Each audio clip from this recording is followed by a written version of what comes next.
Thank you so much for being with us, Thomas and Chandler. Here. Good morning, everyone. So, this is a Ask Us Everything. So any question you have about PR, about anything really, just go ahead. Yeah, just, does anyone have a question, or do you?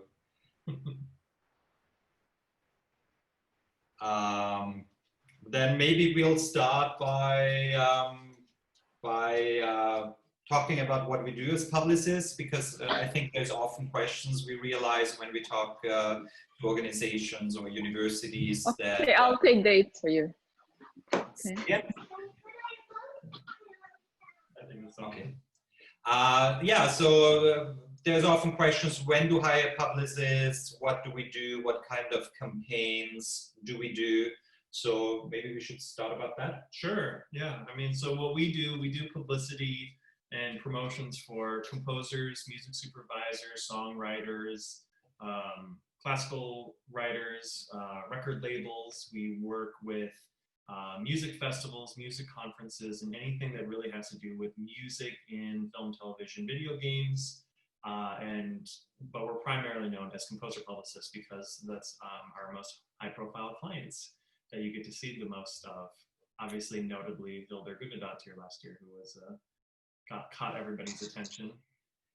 Yeah, so there's different forms of campaigns we get hired for.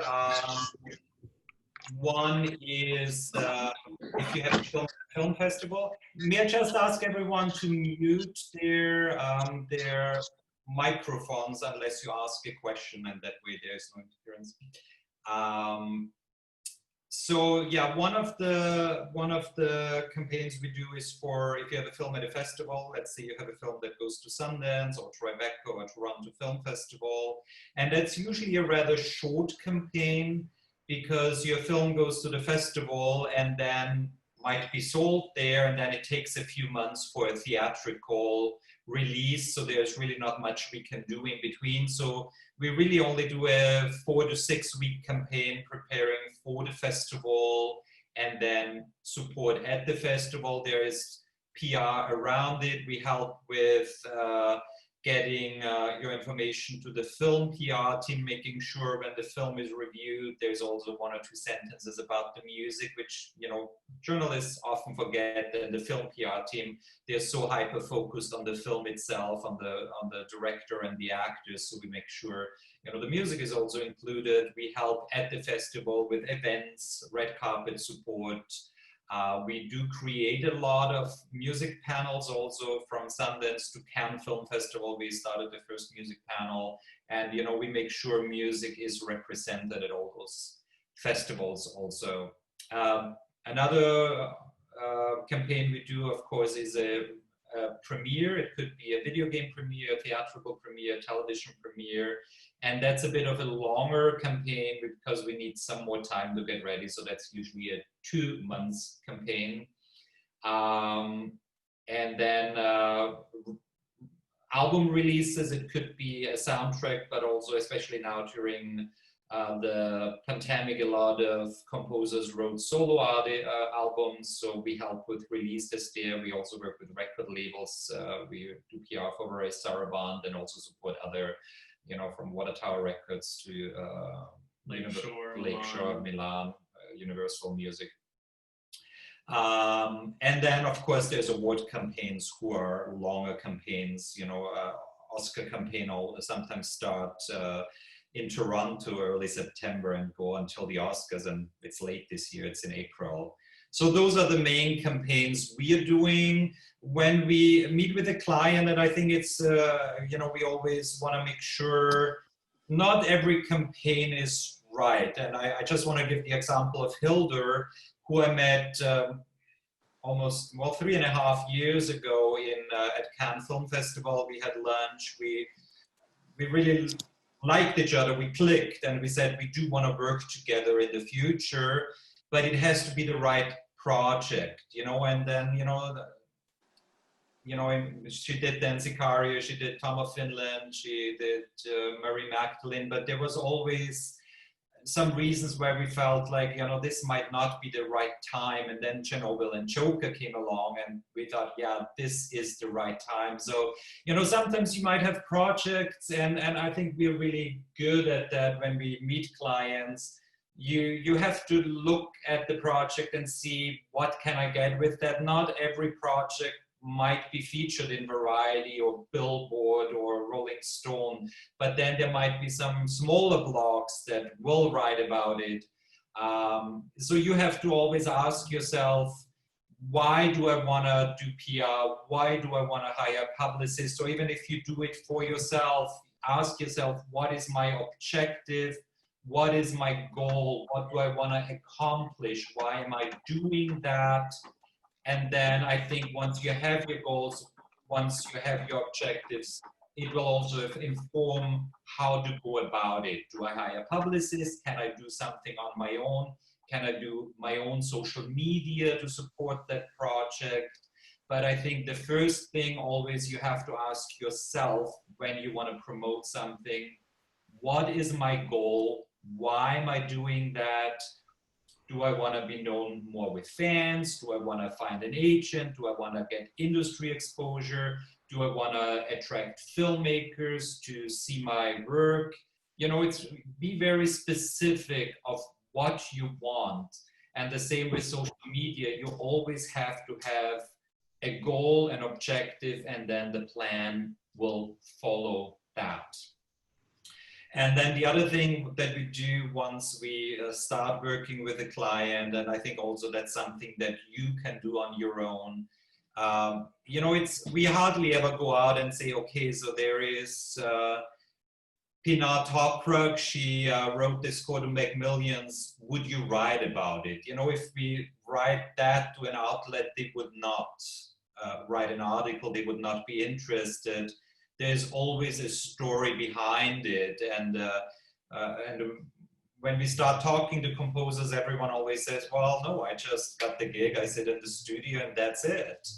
But then when we dig deeper, there's always a story that then we can tell to the news, that we can tell on social media, that is interesting to the press or to readers.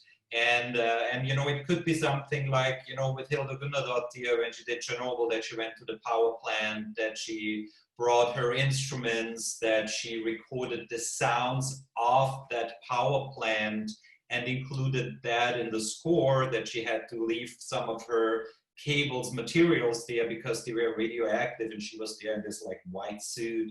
You know, that's a very specific story, and not every project do you have that, but sometimes it's about what instrumentation did you use? Did you use an orchestra? Did you use a quartet that you recorded at home? Keep photos, keep materials. So think early on, everything that you do, even if it's just a meeting with a director, keep photos of that. You know, there's always a story. Sometimes it's your emotional relationship with the story or the score. You know, it might be something that has an impact on your life, you know, like Laura Kaufman when she does, you know, Why We Hate, you know, it really means something to me. So there is also a story hook. So there's always something, I feel, and, you know, sometimes smaller, sometimes bigger. And once you come up with a story, maybe it helps by asking yourself, so what's different? How did I overcome obstacles when scoring? What was the initial conversation? What instrumentation did I use? What kind of score? How did I score it? And how can someone else benefit from me telling that story? How can someone learn something from it? And I think if you ask yourself the questions, then you can come up with content. That, you know, even if you don't hire a publicist, you can use that on your own for social media, for, you know, talking about it, or, you know, if you happen to be on a panel for the Alliance or the SCL, etc. So that was kind of a long explanation on what we do. Does anyone have questions about PR or promoting yourself, or biographies, social media, promotional materials that you need? Award submissions. Yes, please, Austin. Okay, let me unmute myself. Well, first of all, thank you so much for doing this panel. I think you guys just should get a little bit of kudos because you are trailblazers and I hear your name everywhere in this industry now. So, so awesome. And I was just curious, you kind of touched upon this a little bit, but like, what is that moment where you think that the PR, needs to be involved or would benefit the composer the most? And then also, do you think that, how do you balance the composer's image or like your personality being, half of what you're promoting? And then is it you're balancing the other half with the project? Like, how do you find that balance in your own self-promotion? Oh, well, as far as when you know it's the right project, obviously that is a hard question just to answer, because obviously, one, you have to love the project, the movie that you're working on. Obviously, if you are scoring a film that you don't think the actors are very good or it's not shot very well, then it's got a problem and you probably shouldn't promote it.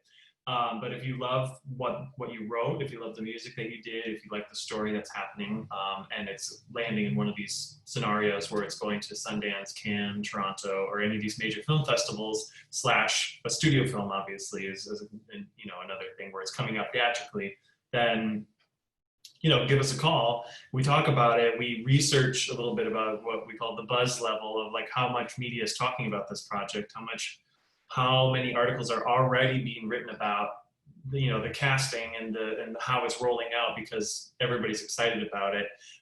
Then we can kind of determine if it's a great project to jump into or not. So it's all case by case basis. But yeah, I mean, obviously, first and foremost, you have to be very proud of the music that you wrote on the project. Because some composers will come to us, say, I've got this film coming out, there's like 6 minutes of music and it's not very good. And I'm like, okay, well then let's wait until the next one. And I think also we often get requests by composers. I have to say it's often European composers or Australian composers that have projects that has great music, but it's not opening in the United States. And that is basically impossible if you have a project that audiences in the US cannot watch.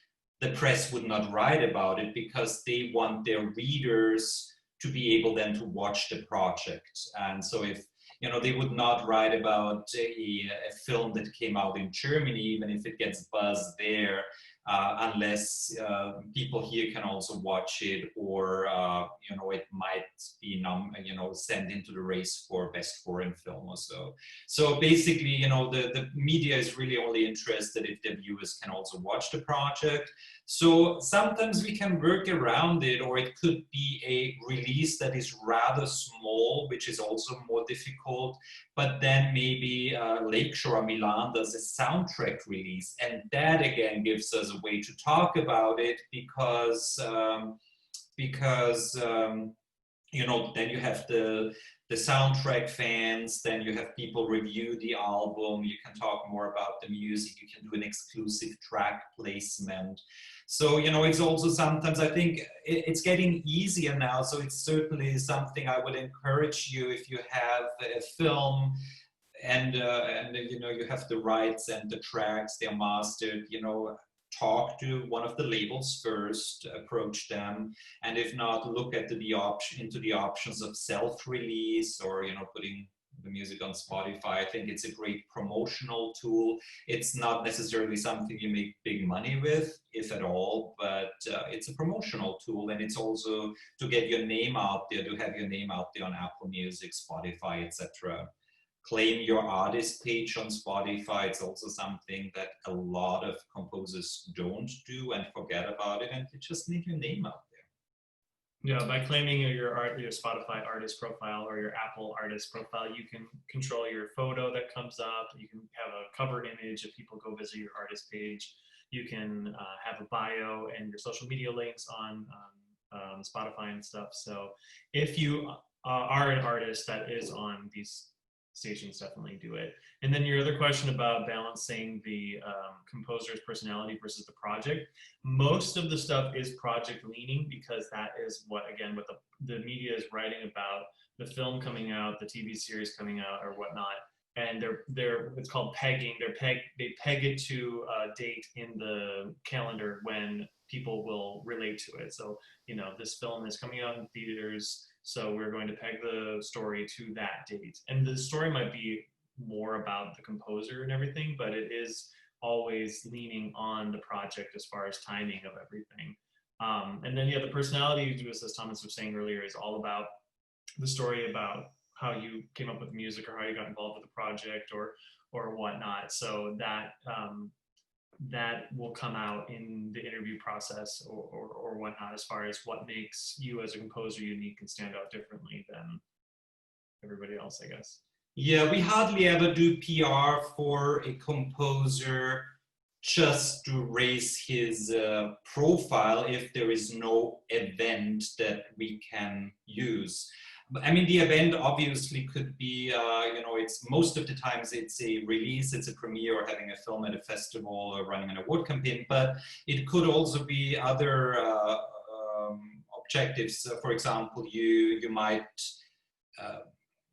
you open a studio, you have your own audio studio that you also rent out, and that could be, that some magazines might be interested in, or you are known for your comedy scores, and that's the work you get on television. So you're always doing these fun, light scores, but you do want to work on more darker scores, and you can do it, but you've never had the opportunity. So you release your album with your music of darker or heavier or different music.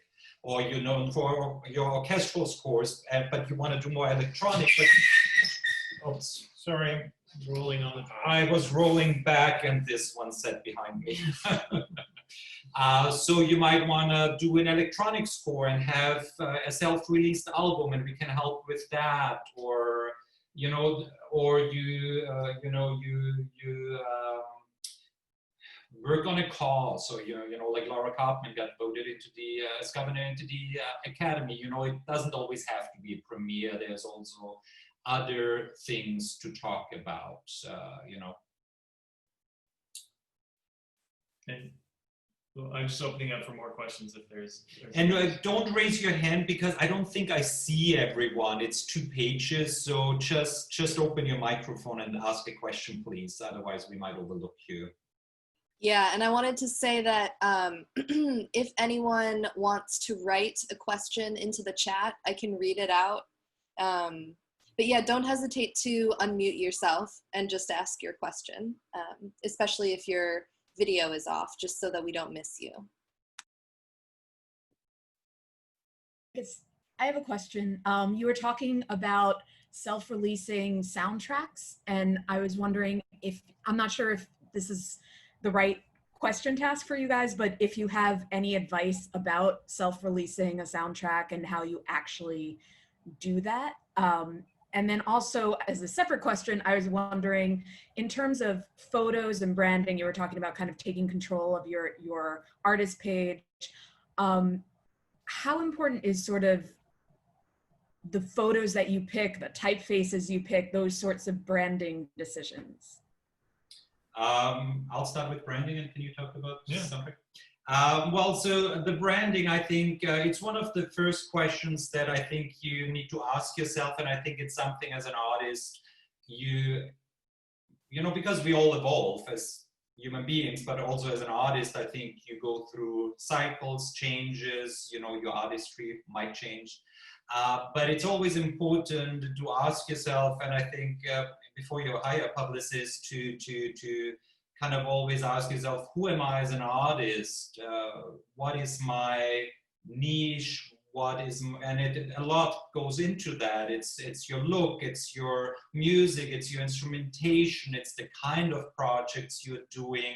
And I think by asking yourself those questions and becoming more specific, you also help your agent, you help your publicist, but also it's easier for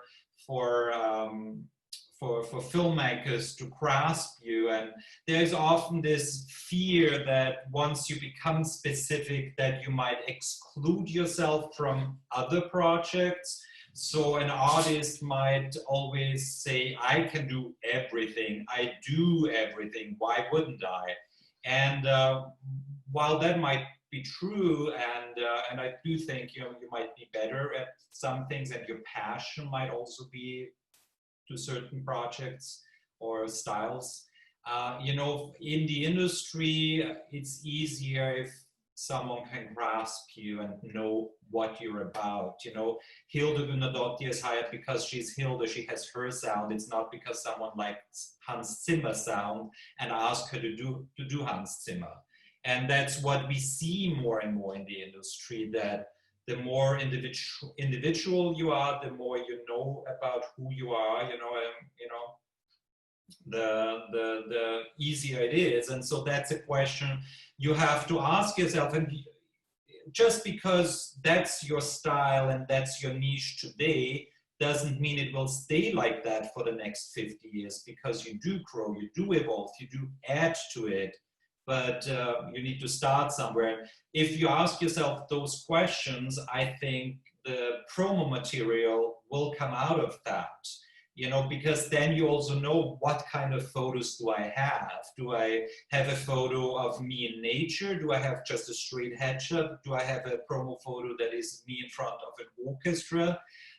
But you would not have this photo if you're an electronic artist. Or is it in front of a keyboard? Is it in front of the studio? There's so many options, but think about it. It's just, I think, don't just have a straight actor headshot as a composer. Also think of, what environment do I want to choose that represents me, my essence as an artist. I think that was...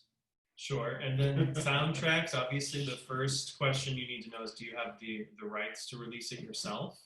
Have you retained the publishing and everything? So if the answer is yes, a self-release method, you could use CD Baby or Bandcamp or any of these,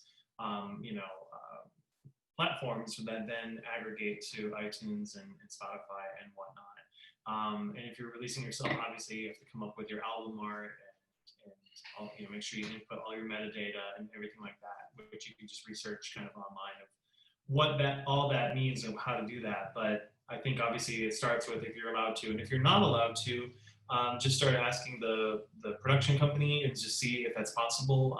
Sometimes they'll say, sure, no problem. Sometimes they'll be like, okay, yes, we have an existing relationship with this label, so we have to go with them or whatnot. So, start the conversation. And obviously you want to talk to them no matter what. Even if you do retain the publishing, you want to let them know that you're thinking about doing it, because you'll most likely want to use the key art from the film, of the poster or whatever, or an image of the actor that's in the film, and you need their permission before you start making album artwork using their assets. So that is, I guess, the basics of self-soundtrack release. Thank you so much. Oh, sorry, Dana. We've had a couple questions in the chat. If I could read one of those. Mm-hmm. Of course. Okay, where did it go? Can you give us an idea of price ranges for various PR events? It's a bit tricky. Well, first of all, as I said, it ranges how long you work on a project. Obviously, if it's just a 1-month campaign for a festival, if it's an album release, which we also do a flat rate for the release, or if you're on for 2 months, or an award campaign, which can be several, up to 6 months, which we do in phases. We don't say, oh, you have to stay on for 6 months. We do the beginning first, see how it goes, how the buzz is, then the nomination, and then for the win. A lot of PR companies out there work on retainers over a period of time, meaning you have to sign a contract for 3 months or 6 months to stay on with them, and we never believed in that. We feel, first of all, we don't, you know, if a composer is not happy and wants to leave, we don't want to like hold on to them. And also, you know, it doesn't work because, you know, as I said, you know, there's a film is at a festival and then it takes months for the theatrical, so there's nothing to do. So why would we charge someone? So we really do event based. And I think, you know, everyone that does what we do, I think it ranges from like maybe 1,800 to 3,000 per month, depending on the services and what you need and, you know, on the project. Mm-hmm. Thank you. That's always a tough question. Much appreciated. And then we do, you know, having said that, there is some composers that are on, there is some composers that are on a light where we just do social media, or sometimes we just say, someone might come on and say, hey, can you just rewrite my bio, or can you help me build a website? And then we don't do retainers, then we say, okay, that takes so many hours and here's our hourly rate, and let's just write your bio or do project management with a web designer on your website or whatever you might need. Sometimes it's media training, sometimes it's social media training, and someone says, you know, I want to do my own social media, but I don't know how to go about it. Can we have 2 hours and you just give me a one-on-one and then we do a follow-up? Stuff like that also. That's very cool. That's good to know. The other question that has come through the chat is, do you have any advice on crafting a biography? How do we avoid waffle? Or do you recommend bio writers? I don't know what a waffle is. Well, it means like just waffling on means just like filling up space with, oh, right, you know, whatever. Well, I think it depends on where you are in your career.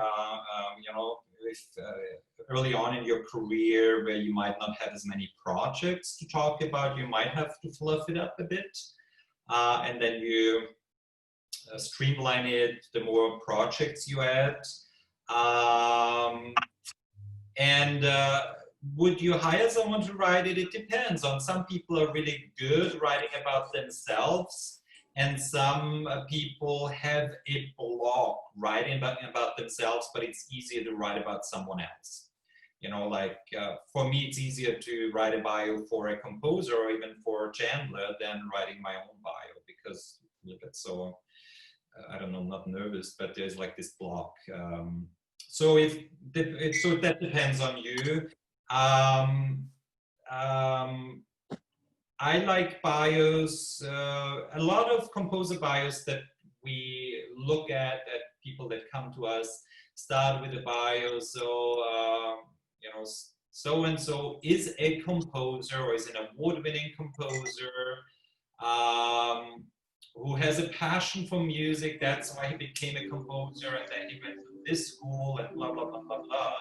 And then on the third paragraph, we finally learn about their music style and who they are as an artist.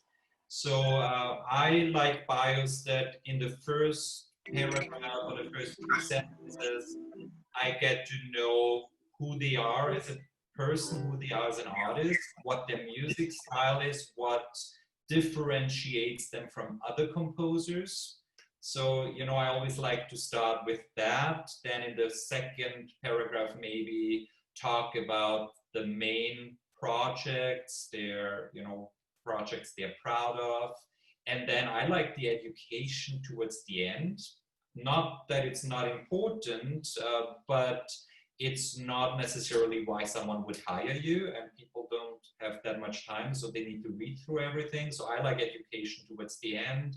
And then I also like something personal in there. It's such a, you know, that business is so so much about collaboration, connections, personable. And so, if you have a dog or, whatever it is, but put something also, or you're passionate for a cause or hiking or whatever.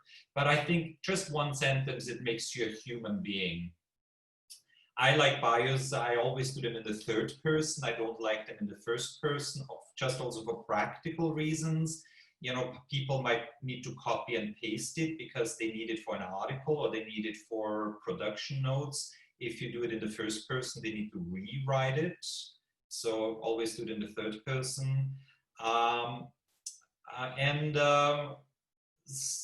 In the beginning, when you might not have as many projects, you might then want to, fluff it up. So let's do Hilda as an example. If she would not have many projects, she might she did the Warner Brothers film Joker, directed by Todd Phillips, starring Joaquin Phoenix. The more projects you have, you might not need that much fluff, and everyone knows Joker anyway, so you can just write, she wrote the film Joker.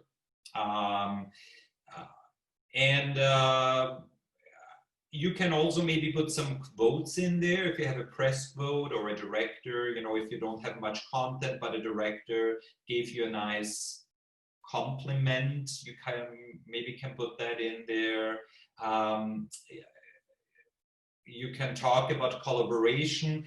When I write a bio also, what I do is I look at the composer and then I have like the Word document and then I have a piece of paper next to me where I write words that I want to include that kind of talk to about this composer. It could be teamwork, it could be collaboration, it could be some words about the music. So think about what you want to put in the bio and then look at those words and see where you can fit that in. I hope that makes sense, but I always look about those adjectives first and then add those. Obviously, because I'm not from here, I use the internet a lot and look at, what's the quote? Thesaurus? Yeah, thesaurus. So you don't use it's not everything is awesome, not everything is good or great. You use other words too.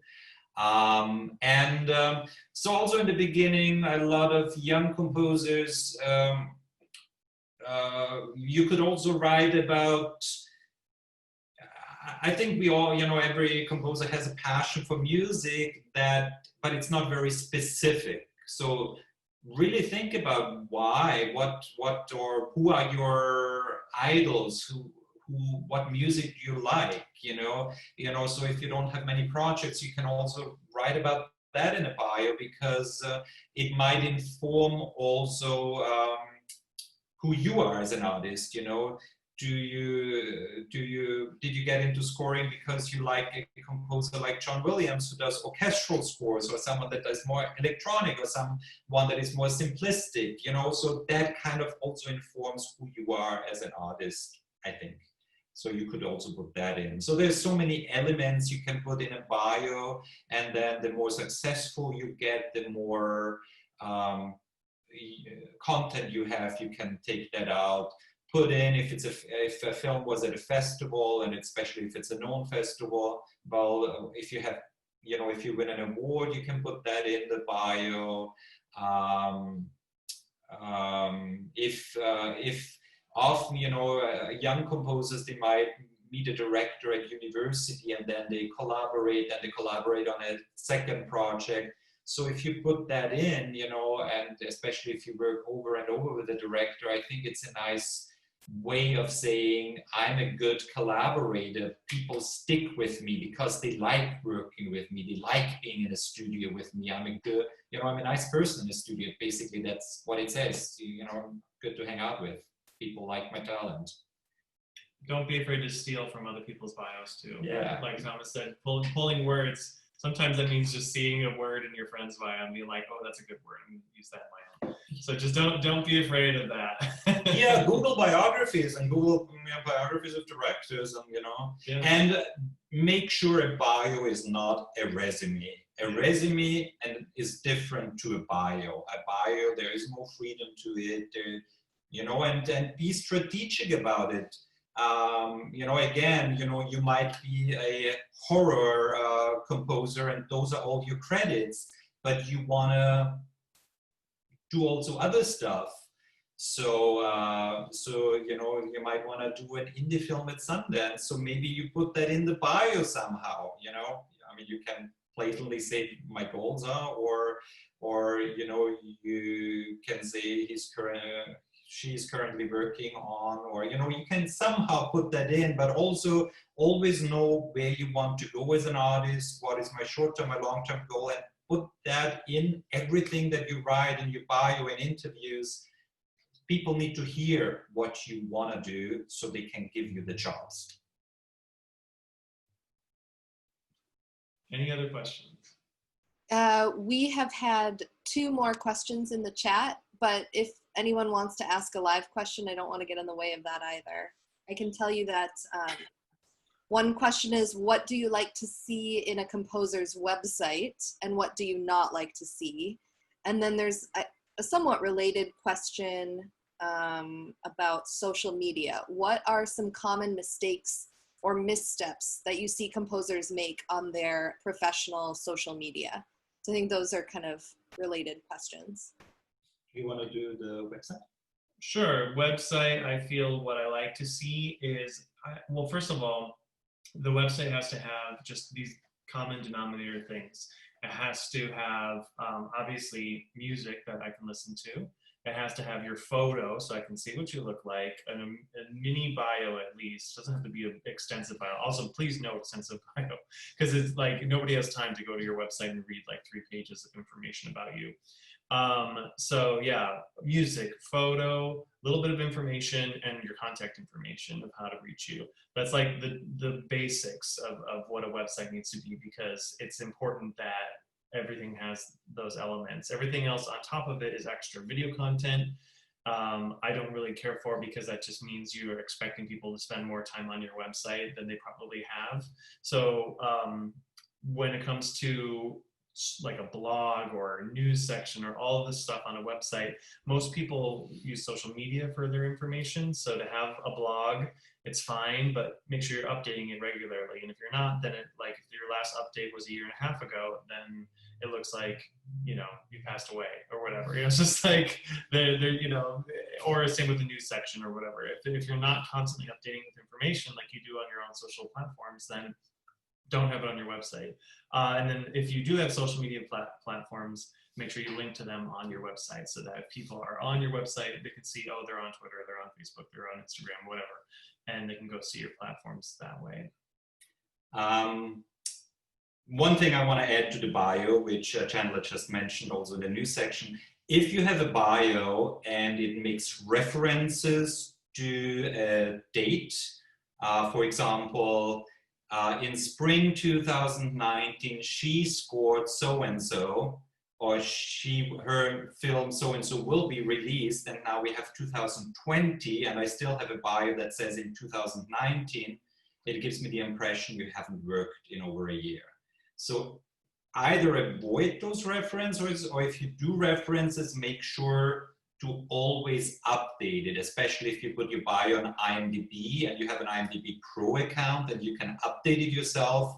Make sure those references, and also on websites, you look at them and you change it.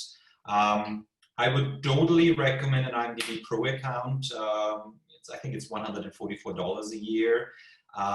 It gives you the freedom to update your bio, to have more video content and photos on your page, and also it's an amazing research tool. You can find projects in production. You can see what other people are doing. You can find contact information for production companies, for agents, etc. So I think it's very useful. Make sure your IMDb is up to date, even if you don't have a Pro account.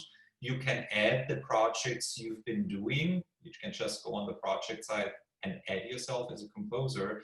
I think it's very important, because I think decision makers might look first at IMDb and then on your website. The website, you talked about putting the music on, and that's where we have questions always. So how do I do that? I think it's very important to have the music on your landing page, at least a few tracks. So it could be a SoundCloud player, it could be embedded, however you want to do it. Just to make it easy, always put yourself in the shoe of the person researching you and looking at your website. So make it easy for them. Don't have them go to 3 sublinks to find your music, and put the music on there that, you know, might be your most iconic, the music that you're most proud of. And if you are known for a specific genre, but you also want to do something else, that is your opportunity to also put a track on there of the things that you would like to do, but haven't had the opportunities yet. For practical reasons, if you do several tracks, I find it very important to have don't do autoplay. Someone might have just listened to another website and it's on loud, and then it's autoplay and it's like blaring through his speakers at the office. And I like if you have a player that has a play and a fast forward option, because it might be a 6-minute track and it's a long intro and people don't have time. So they want to fast forward and see how is that track in the middle and how is it at the end. So give them the option to be in control. And yes, if you have video, do it on a sub page. I think first, what agents also tell us, clients listen to your music and then they might want to look at the video. Yeah, and they listen to 5 to 10 max tracks. Like most of the time it's 3. You get 3 shots at impressing somebody with your music. So, you know, you can't control obviously where they're listening to in your playlist, but that they hop around. But obviously, you know, at the most put 10 tracks on a playlist, like Thomas mentioned, and yeah, just put your best foot forward. And Bonnie, I see you in the chat room. The website we talked about was IMDb Pro. Yeah, so be smart about that on the website. Also the photo, I don't know, a few months ago, we looked at a website and there was a composer who had a photo of him conducting an orchestra, but he does electronic scores. So think about, there's nothing, you have to know why you place the things on your website and where you want to go. Just don't do random photos. But I do think a photo is important. And one of my pet peeves, and I think also yours, is the contact page. Don't only have an email address on there.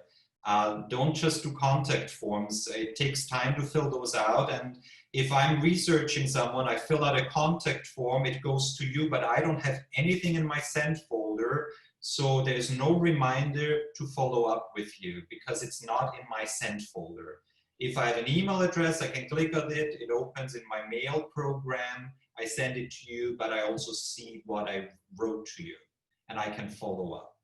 And we have a form on the Alliance website and we get spammed like crazy. So those forms, the spam is actually much higher than if you just have an email address on there. So that was website, I think, right?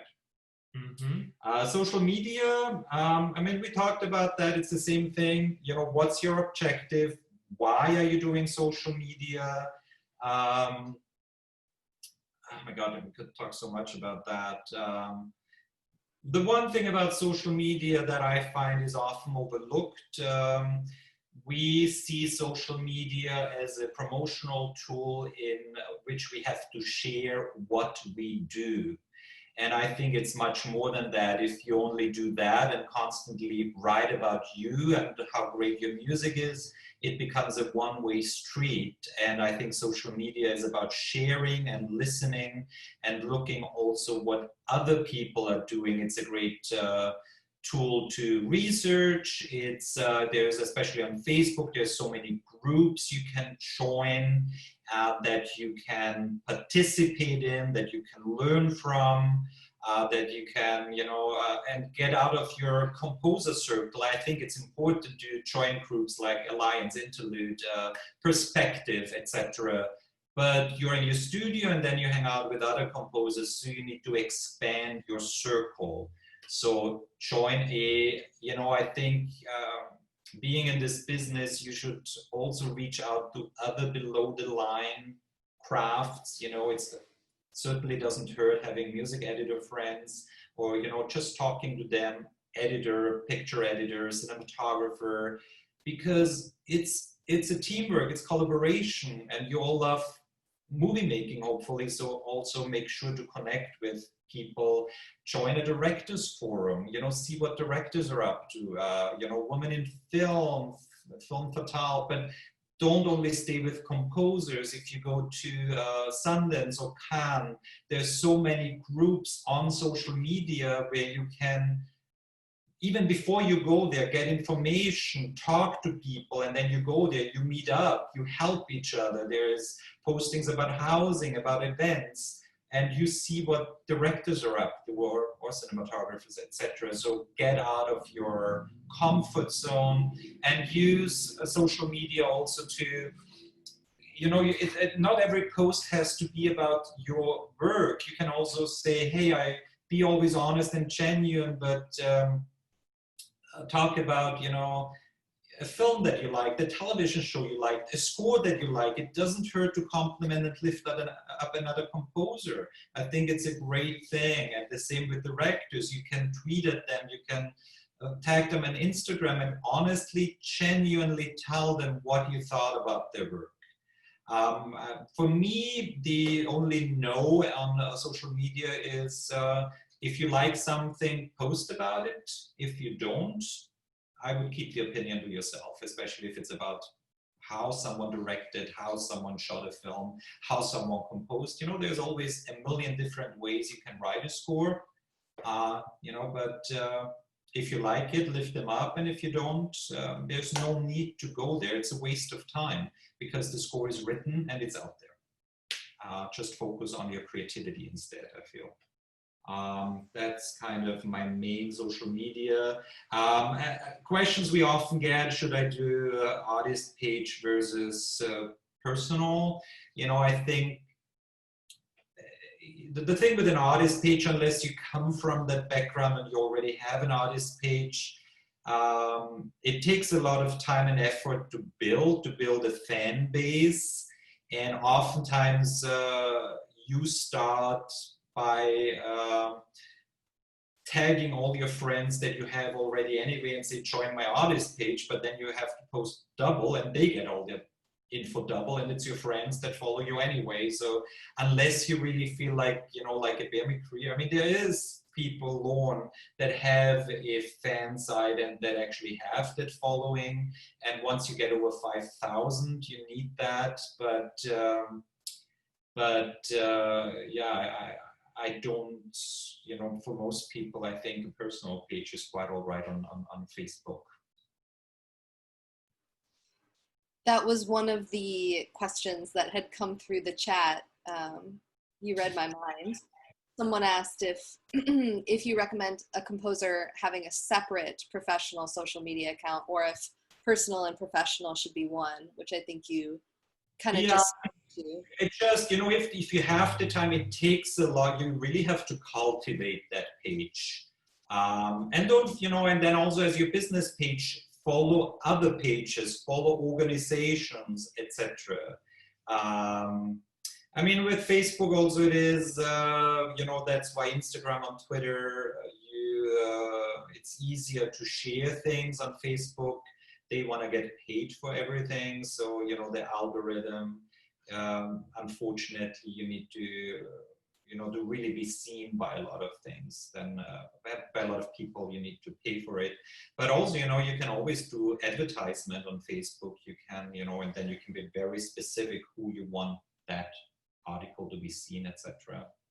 But I think to really connect on social media, on Facebook, to get into groups and stuff, a personal page is probably better anyway. Okay, thank you. We have about 10 minutes left, and we've had 3 more social media questions. Can I just read them in succession? Mm-hmm. What social media platforms do you believe are the best for a composer? Are you a fan of composers making their Instagram page a business account so that it's possible to quickly click contact and email on the page? And then, is there such a thing as too much social media about a particular project? Is it possible to overpost about a project and become annoying? And then a fourth question just came in: what composers do white bear PR gents like as case studies for us to check out? So I think those 4 questions will probably bring us to the top of the hour. Repeat for that, because okay, my favorite platforms, well, we use Facebook, Instagram, Twitter consistently as a company. And LinkedIn is also a great resource for social media and connection for business. I don't know. Yeah, don't forget LinkedIn. I think it's becoming more and more a great tool, and also especially to connect with studio people, etc. I like LinkedIn, and you can do your news up there, you can do your bio on there. It's not so much business anymore. YouTube, if you want to have a YouTube channel, if you have content, those are the main ones. And then we have I like Facebook. Chandler likes Instagram better, so it's just a personal preference, I think. Right, yeah. So I like Instagram because, well, it's a visual medium. Obviously, it's only photos. So most likely you are trying to attract filmmakers or visual people that work in pictures. So by posting pictures that are attractive, whether it's gear or landscapes or whatever you're posting that is inspiring to people that are visual people, you're going to most likely connect on that skill before your tweets, so to speak. But then again, if you're super witty and fun, and Twitter is great because if you are just firing off great tweets and connecting and tagging people and having conversations, because people love to watch two people kind of have a conversation on Twitter. So, if you're that kind of type of personality that you're really quick with banter, Twitter's a great platform for that. And then Facebook, to me, Facebook is a great platform for connecting with friends and family and people that you're close associates with. I don't meet new people on Facebook, really. I meet new people somewhere else, and then they want to be Facebook friends, then you cultivate that relationship. But I don't foster new relationships through Facebook.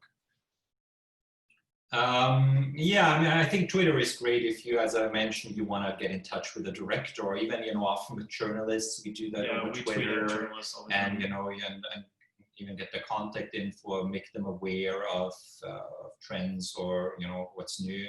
I do meet a lot of people on Facebook, actually, but I think I get more into groups and post in groups and give comments there, and through that make new friends. I just like Facebook because of that, because of the different groups, but also because on our white paper also it gives more options to share content as far as music, videos, articles, that might be limiting on Twitter sometimes. But you have to be careful with algorithm because it's seen by more people on Twitter more directly and Instagram. And that brings me to the overposting that you asked. So on Facebook, could you overpost? Well, not everyone sees your post. It depends, if you post it at 10 and then at 10:10, the same article, different people might see it. And I think, the overposting, it also depends on how you do it, how you write about it. If I hear 10 times a day, I'm such an amazing composer, and I've done that, see how great I am, that might be a bit off-putting. But if you come from that thought, well, I did that, and someone can learn something from it, you can inspire someone with that article and write the language that way, I think it's, it's not as off-putting, and of course you want to share and be proud of what you do. And, if there's always an element of news in there that hasn't been told yet, then you can share it again. But I do think, if you have a film and you now wrote about it 20 times, that it's airing on ABC on Wednesday at 8 Pacific, but you've already done that 20 times. You know, your friends might be, okay, we know about it, thank you. So you might want to do a different post or share something different. I always like posts that, you know, you think, how can someone benefit and learn from it, you know? So it's not just that your score is airing on Hallmark Channel on Wednesday, but if you can write about a few sentences, what inspired you to the score, or an obstacle you overcame, or you know, if you put something in there that, or it's something you learned from being on that project, how it made you a better composer, better artist, anything that is more personal, where we get to know you a bit better, I think is nicer than just saying, I did that Wednesday at 8. You know, always give something from yourself, because someone will benefit from it, and that connects, you know? Right. One thing that, this is just a personal peeve in social media, is the humble brag. People are like, it was such an honor to work on this project, or blah, blah, blah. This is obviously, like I said, just a personal thing. I'm not doing this as a blanket statement. But when I see people that are just posting things for the sake of saying things without giving information, then I'm just like, okay, you know, like, say something like, is the music exciting, or is the story great? But it's just like, what, you know, I'm so humbled to be a part of this film, and you can see it, you know, in theaters this weekend. I'm just like, okay, so, well, what is it about, or whatever. Like, I see that so often with composers, because, and I call it the humble brag, because you're being humble about it, but really you're not saying anything. You're just saying it for the sake of saying something. Yeah, be specific and be proud. You know, a lot of composers always, I feel like, need to kind of step back and be proud of your work, be proud of what you're doing, and then be specific on why you're proud about it. You know, you put so much time, talent, and effort in there, so talk about that. And there was one more element.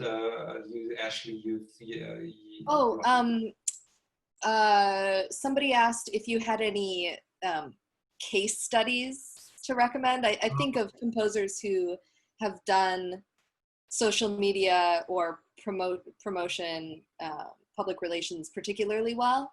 And then one other question came in: should you join groups on LinkedIn? And if so, which ones? We only have a minute left, but whatever you'd like to say about that.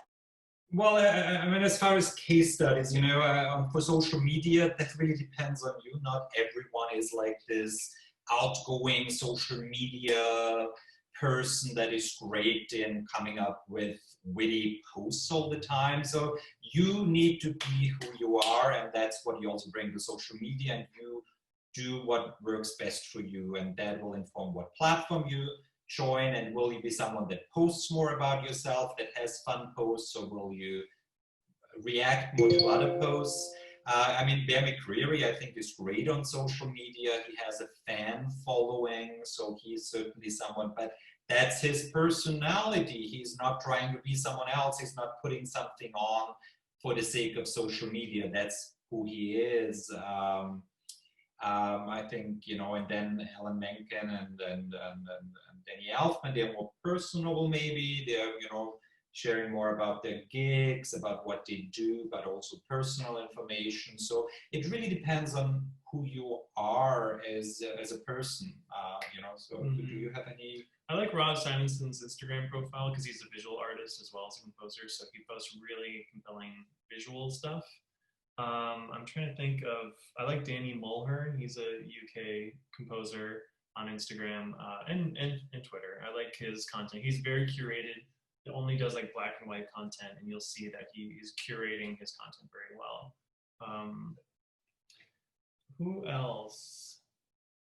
I like Elon Ashgari's Instagram profile a lot. Again, I'm stuck on Instagram because I like it so much, but Elon does very specific. He's using a social media person to really brand it and make it look like specific. So Elon is I-L-A-N, Ashgari, E-S-H-K-E-R-I. It's funny. It's like someone is like, any woman? I'm like, yeah, I'm thinking of women composers that are very active on social media and have great profiles. And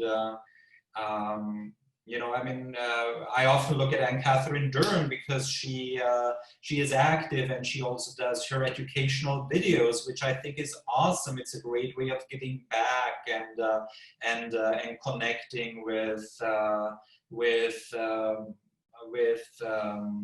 other composers and filmmakers also. Joy Music House and Catherine Joy, you know, she is very active. She is also active in Interlude and the Alliance. She's very supportive. So, you know, there is always something that you don't need to necessarily post on your page, but the moment you're supportive on others, you know, that, you know, goes both ways then. I like Carly Parody and Tamar Colleen. I think they're both good on social media as well. And linking groups, join groups, research. I'm following a few, especially because I'm doing a lot of film festivals in Europe, and there is on Facebook, but also on LinkedIn, there's a lot of filmmaker groups. There is festival groups that I can join, and then I'm on there all year. I don't check in it as much during the year, but then join more when it comes to like 6-8 weeks before the festival, and then we share in there. Also, a group that I want to mention, if you run a Grammy campaign, there's a lot of Grammy groups on Facebook. Join them, help each other out, because you want to make sure that other Grammy voters vote in your category, be it visual artistry or something else, because they need to vote in your category first of all, and then hopefully vote for you. So there's a lot of, hey, what do you have out there this year? So, you know, that's also a great group to join. Well, I think that's all the time that we have today. Everyone in the chat has been very appreciative. A round of applause for Thomas and Chandler. Thank you guys so much. This has been incredibly valuable, and we do have this recording, so we will figure out how to post it, and hopefully we'll see you all next week. Thank you again to Thomas and Chandler. Thanks for having us. Bye. Thank you. Bye. Bye.